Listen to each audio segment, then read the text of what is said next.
आज हम जिस विषय पर बात करेंगे उस पर बहुत ही कम बात हुई है और वो बहुत ही ज़रूरी विषय है। वो है रोना। हमारा रोना रुका हुआ है। बचपन से ही जब बच्चा रोता है तो सभी उसको चुप कराते हैं। माँ भी कहती है कि चुप कर जा, उसके भाई बहन सभी उसको चुप कराते हैं कि ना रो। डॉक्टर कहते हैं कि जो छोटे बच्चे होते हैं अगर वो रोते हैं तो माँ उनको उसी वक्त दूध दे दे तो उनका पेट डाइजेस्ट नहीं कर पाता उसको। अगर बच्चा दूध के लिए थोड़ी देर रो ले तो रोने से जो पेट की अंतड़ियां हैं उसकी एक्सरसाइज हो जाती है, बच्चे को भूख बढ़ जाती है और बच्चे के एंजाइम्स जो हैं वो आने शुरू हो जाते हैं और बच्चे की श्वास क्रिया भी ठीक हो जाती है। शुरू से ही हमने रोने को रोक रखा है। जब भी कोई बड़ा रोता है तो उसको भी रोका जाता है कि तू तो बहुत बड़ा हो गया, तू क्यों रोता है, क्या कारण है। आज जो कुछ दुनिया में हो रहा है उसमें अगर देखा जाए तो रोने को जो हमने रोक रखा है वो बहुत बड़ा कारण है। अभी कुछ दिन पहले ही इंडियन फिल्म इंडस्ट्री का एक युवा एक्टर सुशांत सिंह, उसने आत्महत्या कर ली। अगर सुशांत सिंह को कोई कंधा मिल जाता जिस पे सिर रखकर वो रो लेता तो आज वो हमारे बीच होता। पता नहीं किन्हीं कारणों के कारण वो अंदर ही अंदर घुटता रहा और अकेला रह गया और उसे कोई ऐसा कंधा ना मिला जिस पे वो सिर रखता और रो लेता। अगर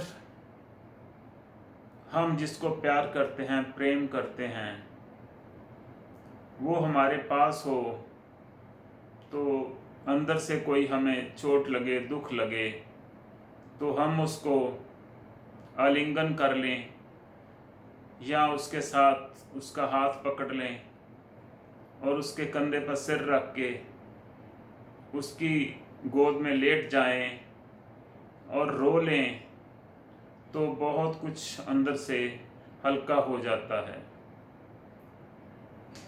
आजकल पार्कों में, खुली जगह में कुछ लोग लाफिंग क्लब के कैंप्स लगा रहे हैं। लोगों को नकली हंसाया जा रहा है और उससे लोग महसूस करते हैं कि थोड़ी देर के लिए उनको रिलैक्सेशन मिल गई, थोड़ा चैन मिल गया। अगर मैं चाहूँ, मेरी मानो तो लाफिंग जो है, लाफिंग क्लब ना होकर अगर क्राइंग क्लब, वीपिंग क्लब हों तो वहाँ लोग आएं तो वहाँ कोई ऐसा हो जो उनको रुला दे, कोई ऐसा संगीत बजे जिसके साथ लोगों का दबा हुआ रोना निकल जाए, जो बहुत ही जन्मों से हमने रोने को दबा रखा है। अगर वो रोना किसी तरह निकल जाए तो हमारी 80% बीमारियां ठीक हो जाएंगी, मन हल्का हो जाएगा। तो लाफिंग जो आती है वो तो बहुत ऊपरी सतह से आती है। जो रोना आता है वो बहुत भीतर से आता है, दिल से आता है, बहुत ही भीतर के जो केंद्र हैं अंदर के, वहाँ से आता है। पुराने लोग जब कोई रोता था तो उसको कहते थे कि ना रो, चुप कर जा।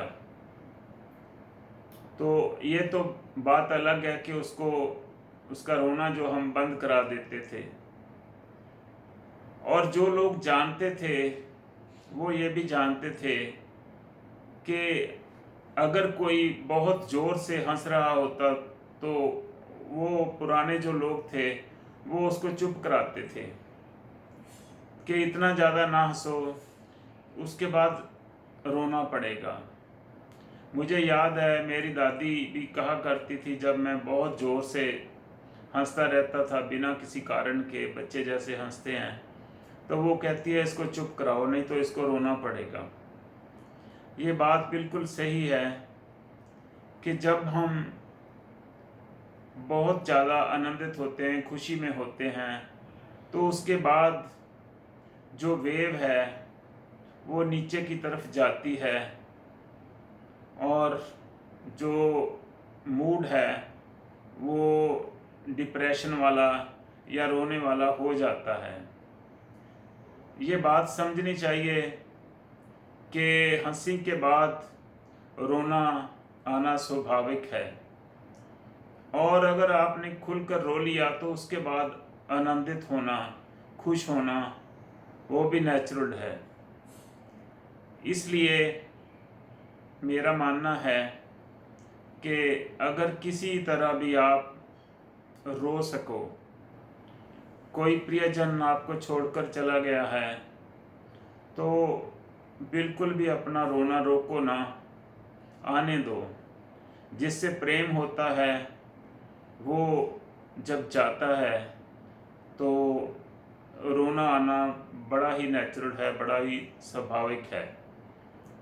तो ऐसे में अगर हमने रोना रोक लिया तो वो किसी न किसी बीमारी का कारण बनेगा। जो गुम हो जाता है, चुप हो जाता है किसी प्रियजन की मौत के बाद, उसको मरा हुआ देख के, वो ज़रूर कोई ना कोई बीमारी भीतरी उसको लग जाती है। तो अच्छा है कि आप किसी भी बहाने रो सको। कोई आपको छोड़कर जाता है तो रोना स्वाभाविक है, और किसी की मृत्यु हो जाती है तब भी रोना स्वाभाविक है। कोई आप संगीत सुनते हैं, आपको कोई पिक्चर का, किसी फिल्म का गीत याद आ जाता है, कोई सीन याद आ जाता है, तो अगर आपका रोना निकल रहा है तो वो भी बड़ा नेचुरल है। आज मैंने जो कहा, अगर कुछ लोग भी इसको करके देख लें तो बहुत ज़्यादा इसका बेनिफिट, इसका फ़ायदा हो सकता है। आज इतना ही। Thank you very much.